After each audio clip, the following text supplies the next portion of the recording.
Hello you all, my name's Steve Backshall. I am a naturalist, a broadcaster and also an ambassador for Keep Britain Tidy. Every spring, Keep Britain Tidy call on the nation to come together to pick up litter for the good of the environment. This is all part of the Great British Spring Clean campaign. But why is this important? Why does this matter? Well, litter can harm wildlife, marine life and even domestic pets. Today I'm meeting some experts to investigate this further. So I'm going to start with Inspector Jeff. You've been working with the RSPCA for many years. Can you explain a little bit about the scale of the problem and maybe how animals can be injured by litter? We regularly rescue animals which have climbed inside plastic bottles, aluminium cans, and now sadly we're seeing more animals who are getting caught up in disposed of PPE. And my colleagues in Bristol have recently rescued a gull who had its legs caught up, entangled in the strings of the disposable face mask. So we do really ask people to snip the strings.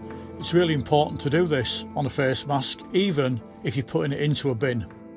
Alison, you've cared for a number of animals that have been injured. What about marine life? Are you seeing any marine life with entanglement or plastic issues? We see seals and we see them with fishing netting on them, but we see them with things like frisbees and plastic rings around their neck. You know, when seals are sick, they get out of the water, they sit on the beach and they basically wait to die. With frisbee, we caught on the beach in a huge net. You catch them in nets and then bring them into the centre. And with her, it was the first one we'd seen of these flying rings. So I actually removed the flying ring, and as I removed it, I didn't realise it would be so deeply embedded in her neck, but it had gone right in, and there was a huge wedge of skin that had gone when I removed it. We needed to give her a lot of antibiotics, a lot of salty floats, and lots of care, but she did recover and we got her back out into the wild.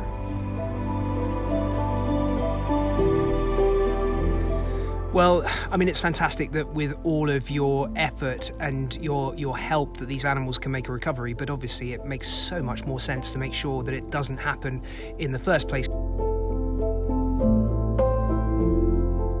Sadly, pets are also affected too. Hello to Amy and your dog Coco, who's a 4-year-old Rottweiler.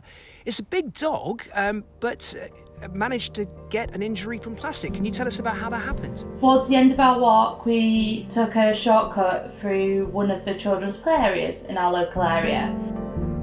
It was at that point I noticed there was quite a lot of blood in the snow where she'd been walking. And when I got inside, I could see that there was quite a deep cut just above her paw. So she underwent surgery and had to have multiple stitches and bandages on her paw. Due to the nature of it, she also got a secondary infection, which meant she had to spend a whole 3 weeks wearing one of the cones to prevent her from scratching her tear and also have it all bandaged up. That is absolutely horrific. You must have been so scared. Have you got any idea what caused the cut? We noticed that there was loads of cans on the floor as well as lots of broken glass around the area. Well, we're really glad to see Coco looking so happy and healthy today, Amy. Everything we've heard here is really sad. Injuries that could have been prevented. And I, too, will be making my pledge to take part in the Great British Spring Clean. And I hope that many more animal lovers out there will do the same to do our bit to help protect our wildlife, our marine life, and, of course, our domestic pets as well. Thank you all so much for being involved in this, and thank you to all of you out there for listening.